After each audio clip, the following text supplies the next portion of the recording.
د وطني تولید نړیوال نندارتون په دغه درې ورځني نړیوال نندارتون کې کورني او بهرني توکي په غرفو کې نندارې ته ایښودل شوي دي. د دغه پرانیستې پر مهال د صنعت او سوداګرۍ وزارت او ولایتي مسؤلینو پانګوالو ته د ډاډ ورکړې ترڅنګ کورني او بهرني پانګوال پانګونې ته راوبلل. د هېواد د خصوصي سکتور د ملاتړ په موخه په مرکز او ولایتونو کې او همدارنګه په بهرنیو هېوادونو کې څه د پاسه 50 نندارتونونه په پلان کې لري. د ننګرهار ولایت نندارتون یو له هغو نندارتونونو څخه دی چې الحمدلله نن یې د پرانیستلو شاهدان یو. کومه سرمایه چې خدای راکړې، کومې پیسې راکړې، تجارانو ورونو ته وایم، سرمایه ګزارانو ته وایم، که هغه دلته دننه په داخل د افغانستان کې دي، که هغوی سرمایه په بهر ملکونو کې ده، چې دا د خپل هیواد ته انتقال کړي، د خپلو خلکو ته د کار زمینه برابره کړي.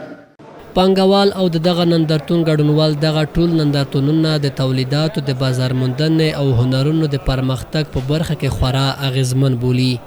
زه په دغه نیمهشګاګانو باندې ډېر خوشحاله یم. د هیوادوالو نه مې دا هیله ده چې وطني تولیدات د نږدې نه وګوري، راشي خپل تولیدات استفاده کړي او ځان په اطمیناني کړي تر څو د نورو د تولیداتو نه استفاده ونکړي. دغسې نندارتونونه چې دي موږ ته ډېره فایده کوي. پکار ده چې موږ اسلامي امارات په هر ولایت کې موږ ته نندارتونونه جوړ کړي او موږ تقریبا 3 قسمه دانه تولیدوو. نو که دیو ته توجه وسي نو دغه صنعت به مخ په وده لاړ سي او ترقي به وکړي او موږ به د چرګانو د غوښې او د هګیو په برخه کې خودکفا وسي. د دې وراخوا دلته ګډونوال د کرنیزو حاصلاتو پر مهال د پاکستاني لوري د تورخم دروازې پر بندېدو د ویزې نه ورکړې باندې توندې نیوکې وکړې او د برېښنا کمښت یې ځینې نورې د پانګوالو پر وړاندې پرتې ستونزې وبللې. همیشه دپاره موږ تورخم دروازې سره په جنجال کې کړي یو. یو میاشت کېږي یو ناروا ظلم په سوداګرو باندې روان دی. کوکخیلو قوم چې شوی دوامداره مظاهرې لاس لاندې نیولی چې زموږ زور او توان زموږ د تجار نه وځي. قدرمنو دوستانو، د ویزې هم ستونزه لرو چې 2 میاشتې کمه زیات کېږي یوه ویزه موږ ته نه دی راکول شوې تجارتي. د برېښنا ستونزه شته.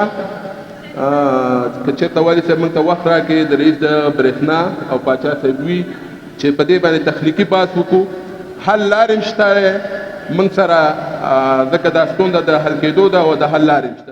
د ننګرهار د صنعت او سوداګرۍ ریاست د مسؤلینو د معلوماتو له مخې دمګړی په دغه ولایت کې 380 تولیدي فابریکې په فعالیت پیل کوي او په دغه ولایت کې د پانګونې لپاره پراخ ځمکې او امنیتي چاپیریال برابر دی.